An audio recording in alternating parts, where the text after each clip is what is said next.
Bom dia! Hoje estamos aqui na Rádio Contos FM para apresentar o programa mais famoso da rádio brasileira. E hoje temos aqui o nosso visitante Eduardo. Bom dia, é um prazer estar aqui. Eu sou a apresentadora Júlia Vieira e também temos a presença da ilustre convidada Esther. Passo a fala agora para o convidado Eduardo. Hoje irei falar um pouco sobre a vida da grande escritora Conceição Evaristo. No dia 18 de junho de 2018, Conceição Evaristo oficializou sua candidatura à Academia Brasileira de Letras, quando entregou sua carta de autoapresentação para concorrer à cadeira de número 7. Originalmente, ela era ocupada por Castro Alves.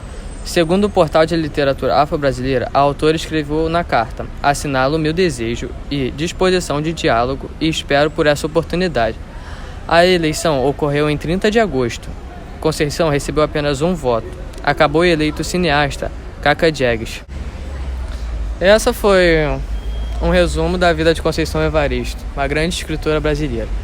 Agora eu, apresentadora Júlia Vieira, irei ler um dos famosos contos da escritora Conceição Evaristo, que se chama Maria. Agora iremos ler uma obra da Conceição Evaristo, que se chama Maria.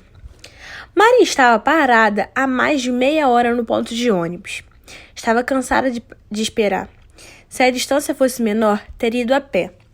Era preciso mesmo se acostumando com a caminhada. O preço da passagem estava aumentando tanto. Além do cansaço, a sacola estava pesada.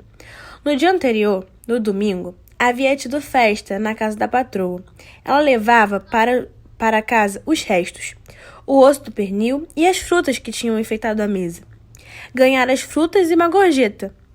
O osso a patroa ia jogar fora. Estava feliz apesar do cansaço. A gorjeta chegara numa boa hora. Os 2 filhos menores estavam gripados. Precisavam comprar xarope e aquele remedinho de desentupir nariz. Daria para comprar também uma lata de Toddy. As frutas estavam ótimas e havia melão. As crianças nunca tinham comido melão. Será que os meninos iriam gostar de melão? A palma de uma de suas mãos doía. Tinha sofrido um corte bem no meio, enquanto cortava o pernil para a patroa. Que coisa! Faca laser corta até a vida. Quando o ônibus apontou lá na esquina, Maria abaixou o corpo, pegando a sacola que estava no chão entre suas pernas. O ônibus não estava cheio. Havia lugares. Ela podia descansar um pouco, cochilar até a hora da descida. Ao entrar, um homem levantou lá de trás, do último banco, fazendo um sinal para o trocador.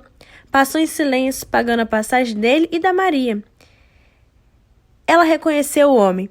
Quanto tempo, que saudades! Como era difícil continuar a vida sem ele. Maria sentou-se na frente, o homem sentou-se ao lado.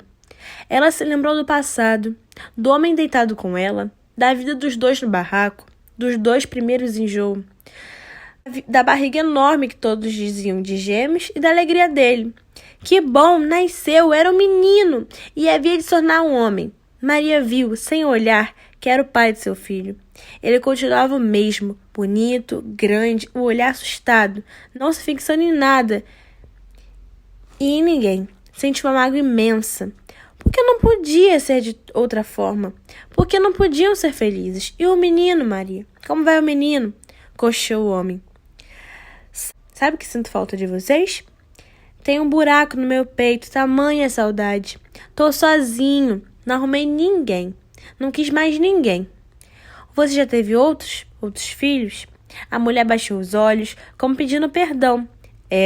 Ela teve mais 2 filhos, mas não tinha ninguém também. Ficava apenas de vez em quando com um ou outro homem. Era tão difícil ficar sozinha. E dessas deitadas repentinas, loucas, surgiram os 2 filhos menores. E veja só, homens também. Homens também? Eles haveriam de ter outra vida. Com eles, tudo haveria de ser diferente. Maria, não te esqueci. Tá tudo aqui no buraco do meu peito. O homem falava, mas continuava estático, preso, fixo no banco. Coxava com Maria as palavras, sem entretanto virar para o lado dela. Ela sabia o que o homem dizia. Ele estava tentando dizer de dor, de prazer, de alegria, de filho, de vida, de morte, de despedida, do buraco saudade do peito dele. Desta vez, ele cochichou um pouquinho mais alto. Ela, ainda sem ouvir direito, adivinhou a fala dele. Um abraço, um beijo, um carinho no filho. E logo após, levantou rápido, sacando a arma. Olha lá! Atrás gritou um homem que era um assalto. Maria estava com muito medo. Não dos assaltantes, não da morte, sim da vida. Tinha 3 filhos. O mais velho, com 11 anos, era filho daquele homem que estava ali, em frente com uma arma na mão. O de lá atrás vinha recolhendo tudo. O motorista seguia a viagem. Havia o silêncio de todos no ônibus. Apenas a voz do outro se ouvia pedindo as passagens, que entregaram tudo rapidamente. O medo da vida em Maria ia aumentando. Meu Deus, como seria a vida dos meus filhos? Era a primeira vez que ela via um assalto no ônibus. Imaginava o terror das pessoas. O comparsa de seu ex-homem passou por ela e não pediu nada. Se fossem outros assaltantes, ela teria para dar uma sacola de frutas, um osso pernil e uma gorjeta de 1000 cruzeiros. Não tinha relógio algum no braço, nas mãos nenhum anel ou aliança. Aliás, nas mãos tinha um profundo corte feio com faca laser que parecia cortar até a vida. Os assaltantes desceram rápido. Maria olhou saudosa e desesperada para o primeiro. Foi quando uma voz acordou a coragem dos demais. Alguém gritou: aquela puta safada lá da frente conhecia os assaltantes. Maria se assustou. Ela não conhecia assaltante algum. Conhecia o pai do seu primeiro filho. Conhecia um homem que tinha sido dela e que ela havia amado tanto. Ouviu uma voz: negra safada, vai ver que estava de coleio com os 2. Outra voz vinha lá do fundo do ônibus, acrescentou: calma, gente, se ela estivesse junto com eles, teria descido também. Alguém argumentou que ela não tinha descido só para disfarçar. Estava mesmo com os ladrões. Foi a única a não ser assaltada. Mentira, eu não fui e não sei porquê. Maria olhou na direção de onde vinha a voz e viu um rapazinho negro e magro com feições de menino e que relembrava vagamente seu filho. A primeira voz, a que acordou a coragem de todos, tornou-se um grito. Aquela puta, aquela negra safada, estava com os ladrões. O dono da voz levantou e se caminhou em direção a Maria. A mulher teve medo e raiva. Que merda! Não conhecia assaltante algum. Não devia satisfação a ninguém. Olha só, a negra ainda é atrevida, disse o homem, lascando um tapa no rosto da mulher. Alguém gritou: lincha, lincha, lincha! Os passageiros desceram e outros voaram em direção a Maria. O motorista tinha parado o ônibus para defender a passageira. Calma, pessoal, que loucura é esta? Eu conheço a mulher de vista. Todos os dias, mais ou menos nesse horário, ela toma um ônibus comigo. Está vindo do trabalho, da luta para sustentar seus filhos. Lixa, lixa, lixa! Maria punha o sangue pela boca, pelo nariz e pelos ouvidos. A sacola havia arrebentado e as frutas rolavam pelo chão. Será que os meninos iriam gostar de melão? Tudo foi tão rápido, tão breve. Maria tinha saudade de seu ex-homem. Por que estavam fazendo isso com ela? O homem havia segregado um abraço, um beijo, um carinho de filho. Ela precisava chegar em casa para transmitir o recado. Estavam todos armados com faca laser que cortam até a vida. Quando o ônibus esvaziou, quando chegou a polícia, o corpo da mulher estava todo dilacerado, todo pisoteado. Maria queria tanto dizer ao filho que o pai havia mandado um abraço, um beijo, um carinho. Hoje irei falar sobre os aspectos principais do conto Maria, de Conceição Evaristo. Na sociedade brasileira contemporânea, é constatado diariamente o aumento da violência de diversas formas, sendo o preconceito racial uma delas. Vale ressaltar que sua intensidade se amplia quando é direcionado à mulher negra e pobre. Ao verificar a necessidade da discussão sobre o assunto violência contra a mulher negra, que tanto se manifesta no contexto urbano, foi escolhido o objeto desse estudo. O conto Maria, publicado em Os Olhos d'Água, 2015, pela autora Conceição Evaristo, trata-se de uma escritora de renome no campo da literatura afro-brasileira, a qual aborda especialmente a condição feminina a partir do conceito por ela formulado. Como o nosso visitante Eduardo falou. a escrita das vivências de um corpo feminino negro no contexto pós-colonial do Brasil. Como embasamento teórico, utilizam-se as perspectivas do pós-colonialismo, segundo Rome Barra. Antes de falar os aspectos importantes do conto Maria, eu vou falar um pouco sobre a Conceição Evaristo na literatura, como Eduardo. Conceição Evaristo é considerada uma das mais importantes vozes da literatura afro-brasileira. Também pesquisadora da área de estudos literários. A referida escritora afirma a existência de uma literatura afro-brasileira e especialmente dá destaque à vertente negra feminina. Para ela, a escrita afro-brasileira é marcada pelo ponto de vista da mulher negra. A partir dessa constatação, formula o conceito fundamental de uma produção literária, a escrevivência, isso é, a escrita de um corpo, de uma condição, de uma experiência negra no Brasil. E organiza-se o texto em duas partes. Na primeira apresenta-se Conceição Evaristo e suas ideias sobre literatura afro-brasileira, e na segunda analisa-se o conto, discutindo a violência e o preconceito racial sofridos pela protagonista. Os resultados revelam a literatura afro-brasileira como um importante lugar de resistência que dá visibilidade aos negros e aos mestiços. No conto Maria, a personagem principal é a Maria.